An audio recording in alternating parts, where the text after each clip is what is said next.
Ezekiel Elliott was called out by Jason Garrett on Monday for his lack of effort during 2 interceptions in Sunday's game. The first came in the third quarter when Zeke stood near midfield with his hands on his hips while Chris Harris returned a pick. And the second came in the fourth quarter when Zeke appeared to make no effort chasing down Aqib Talib on a pick six.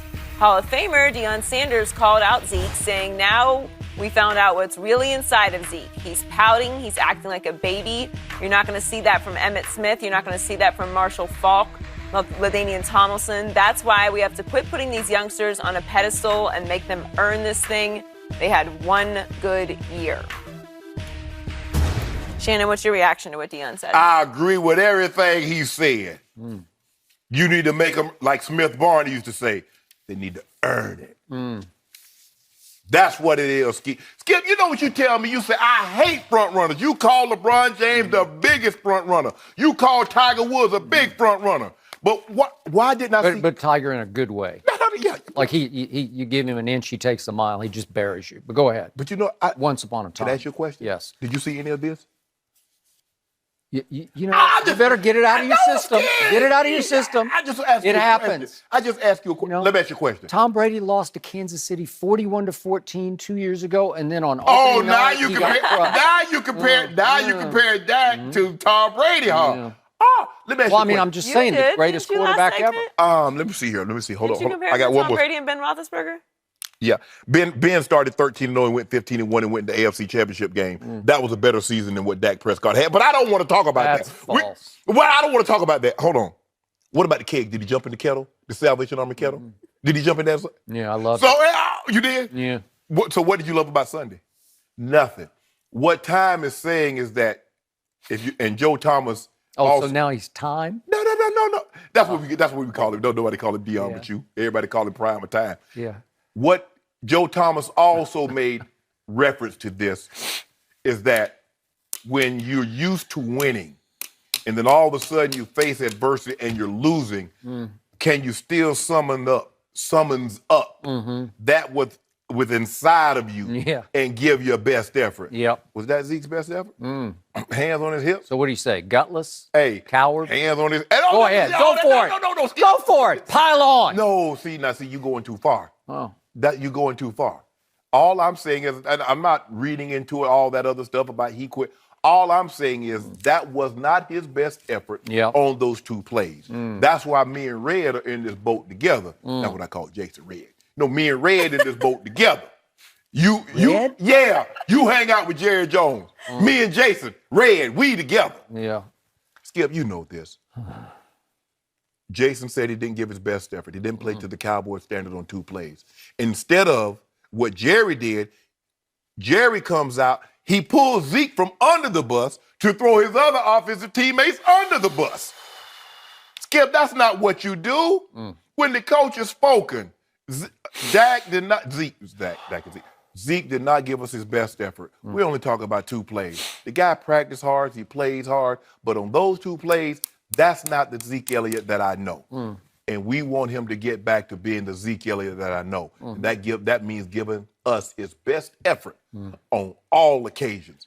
That's all he's saying. And Time is sitting there looking at him. He's sitting on the sideline. He's like, hands on his hips. I'm waiting on his head to start moving. You know how Joe, you know how y'all do it. What going on out there, Skip? What going on, Skip? I'm sorry. I don't like, why you so quiet? 42-14. Tell me when you're finished. I'm not finished just yet. But when I get finished, you're going to be done. What Time is saying is that, look, stop anointing these young players. It's 1 year, and you want to crown them. And like the words of Denny Green, if you want to crown them, crown them. But the Cowboys are who we thought they were. And the Broncos wouldn't let them off the hook. So now... Buck up! They're the Buck up. 15th best team in the NFL. Skip, but you get an opportunity to prove wrong. You can move You're up or gonna down. Look so bad. I'm warning you. I'm trying to save you from yourself, and you can't stop it. You're just like Deion. You just went right over the edge. And I got to tell you, I know Deion. I love Deion. I used to defend Deion to the death on national TV going back to the early 90s on ESPN. Heck, to the late 80s on ESPN. I defended Deion Sanders, who now is throwing stones from a very glass house that he used to live in. What do you do? And I've called him many times. I don't call Deion just the greatest cornerback ever. I say he's the greatest athlete ever, beyond Bo Jackson or whoever else you want to throw out there as greatest athlete, because Deion, again, he played center field for the New York Yankees. The Reds didn't have the biggest arm, but he could play baseball at a high level for very good teams. And he was an all-state basketball player in Florida. Was he better than Tebow at baseball? Stop. Oh, okay. Okay, so here we go. Back to business. Back to Deion Sanders, who, thanks to Jason Garrett. See, what happened was Jason Garrett opened the floodgates. That's what he did. Because when he threw his, what you call his best player, under the bus, hung him out to dry, singled him out for his lack of effort, when it was a team-wide lack of effort, all of a sudden, the world said, aha, the coach said it. Now we can all pile on, and Deion Sanders is piling on. And I think he just burned his bridge to Zeke, who did their show on NFL Network with Deion last year. So good luck with that going forward. Skip, all he's saying is that we should expect more. We saw what's really inside of Zeke. Boy, that's a low blow. What's really inside is a guy who competes as hard as anybody I've ever seen at the position of running back, who practices hard and plays hard. Did he compete on those plays? Okay, so back to Deion Sanders. Once upon a time, when Deion was the greatest cornerback ever, going back to his days as an Atlanta Falcon, when you want to talk about the Michael Vick experience, the Deion Sanders experience in Atlanta, it was right there. Yes. And I went to games there, and I would just be in awe of what Deion would pull off. And sometimes he would even play offense, and he was obviously returning kicks. But as a cornerback, why did everybody blast Neon Deion? Because he wouldn't tackle anybody. And what did Deion always say?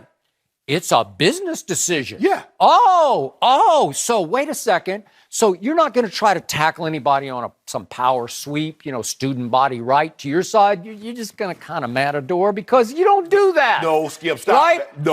Whoa. No. You know it and I know it. I ain't going to let you do that. Throwing stones from the biggest glass house ever resided in. I'm not going to let you do that to Time, because Time would tackle. Now, is he trying to put helmet and pads on people? You know when he would tackle?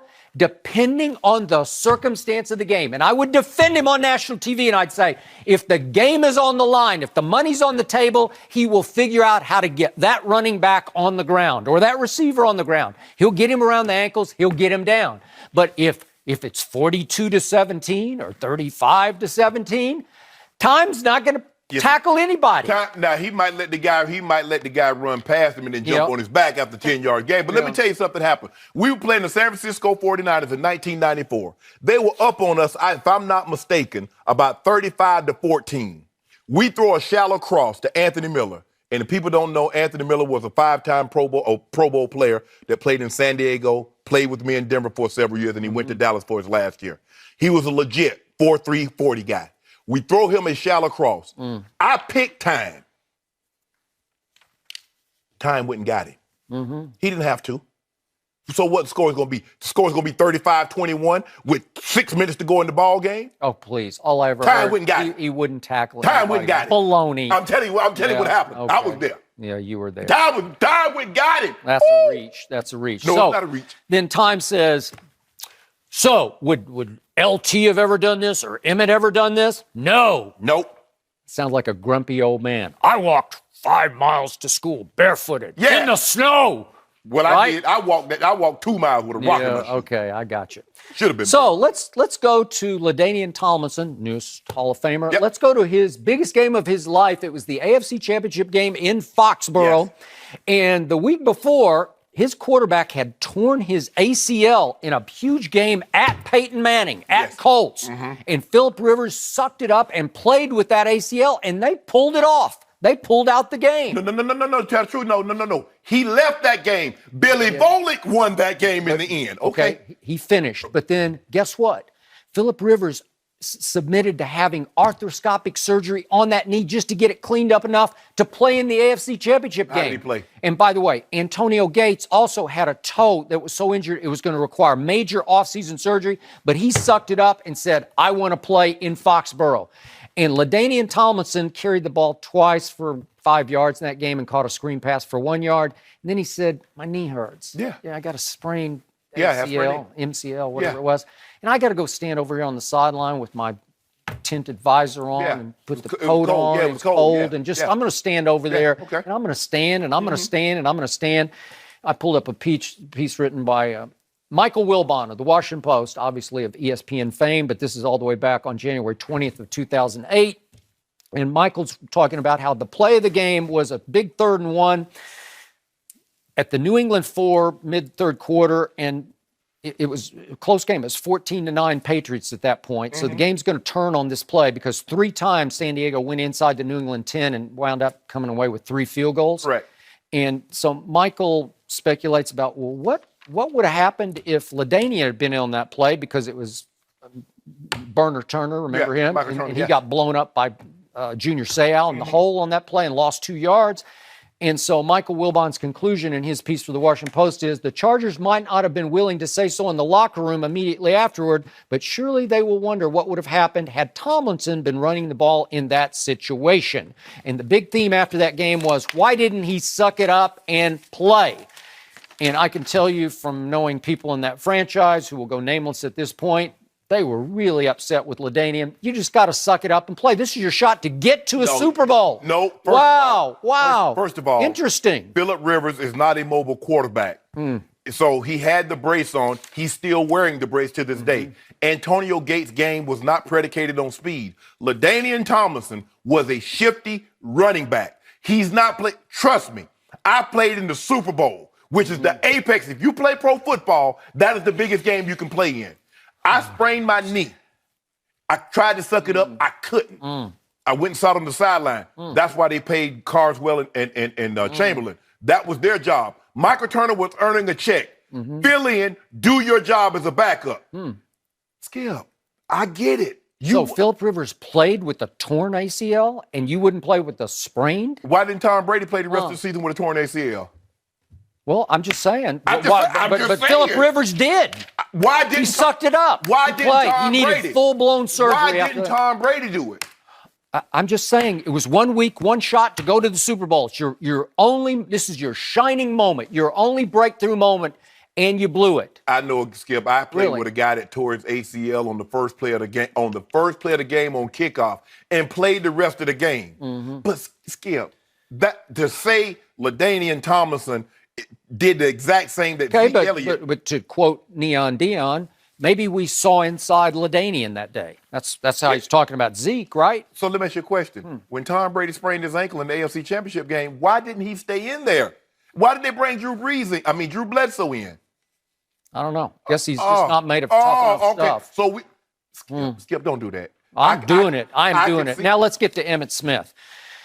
I was there, so I know what I'm talking about at this. Year 4, 5, and 6, Emmitt Smith, he'd gain 6 or 8 yards on a play, and he would just run right out of bounds while avoiding contact. Yeah, good. And a lot of his teammates, trust me on this, started to get really annoyed because they'd say, gee, if he just lower his shoulder, he'd get us, 3 more yards, because you could get him pretty easily, Emmitt Smith. And once again, it was Emmitt's business decision to avoid that kind of contact, and that allowed him, avoiding all that contact, not gaining those yards, it allowed him to go wind up in Arizona and break the all-time record. Well, he broke the record with the Cowboys, but he got some extra yards with the Arizona Cardinals. Well, he piled them on, right? Yeah. And he was able to play that many years because he would run out of bounds. It's okay. Is it okay? Is it lack of effort? Are you seeing inside of Emmitt Smith? Did he get 6 yards? Did he get 6 yards? Did he get 8 yards? By the way, Emmitt's greatest moment, the 1993 end-of-the-year game at the Giants. Remember the game? 200. Huh? Yeah, I don't think he had 200, but when he fell on the shoulder. The great John Madden walked down from the press box all the way down to the locker room after the game to congratulate him. First time and the last time John ever did that, because it was the most courageous effort he'd ever seen. And I go in the locker room after the game, and a very prominent Cowboy coach, who will go nameless at this moment, pulled me aside and said, you know what? This is driving me nuts that he's getting so much credit. He had a grade 1 shoulder separation. Grade 1. He said, I promise you, this coach looked me right in the eye. I said, I promise you, half the guys in this locker room played that game with a grade 1 separation. Lies. And they asked Emmitt to take a pain-killing injection at halftime, and he said no because he was afraid of needles. Afraid of them. And so they had to give, sort of jerry-rig some sort of thing on his shoulder. And, of course, he would just drag his shoulder back to the huddle each time. And I nicknamed him Emmy Smith because he would win Emmys with that melodrama, how hurt he was. Yep. And you know what? Okay. Did we see inside of Emmitt that day? Everybody says, oh, he had minor surgery or it's a minor injury because that injury is not to them or they're not the one that's having the surgery. Yeah. Emmitt Smith, way to go. There's a reason why he's a league MVP. Yep. There's a reason why he's in the Hall of Fame. There's a Super Bowl MVP. Those were the glory days. So let's see. Deion wouldn't tackle. Emmitt would run out Don't of do bounds that, without getting the 3 yards, and LT wouldn't go back in the game. Deion didn't have to tackle because this guy couldn't catch the ball. You don't tackle nobody without the ball. So guess what? The grumpy old men, they had their issues too. No, time. Oh, okay. I agree with time. Yeah. Emmitt's my dog. You're out of time. We got to go to the next topic. Yes, we do.